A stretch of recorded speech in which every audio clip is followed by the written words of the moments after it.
Historian, author, and radio host Walter Edgar and Doug Bostick, Executive Director of the South Carolina Battleground Preservation Trust, share their favorite stories from the Revolutionary War and challenge common misconceptions about its history.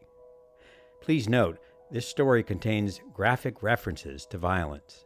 What always drives me crazy, Walter, is 99 out of 100 people will say Yorktown marks the end of the American Revolution, but fighting continued in South Carolina for 14 more months after Yorktown. Yeah. In the last 3 years of fighting, almost 1,100 men died in South Carolina. That's 18% of the American deaths for the whole revolution. And of the 2,500 wounded, 31% were wounded in South Carolina. Early in the war, a lot of people in the backcountry said this is a war started up by the aristocrats on the coast, and we don't want any part of this. But when the British Army started moving into these outposts in the backcountry, then everybody said, well, wait a minute, now this matters to me. This is in my backyard. And really, that was the thing that led to the British defeat. One of my favorite stories is about Jane Black. Her husband was commander of the Spartan Regiment. He was captured and he got sick. And in those days, they didn't have a hospital for the prisoners. So they sent word and somebody came down to take care of him. Mrs. Black went down, and one morning she heard some English officers' wives talking about that they were going to ambush a raid on the Spartan Regiment. Well, this woman, who was over 60 years of age, stole a horse, rode bareback for nearly 100 miles through enemy-occupied territory to warn the Spartan Regiment.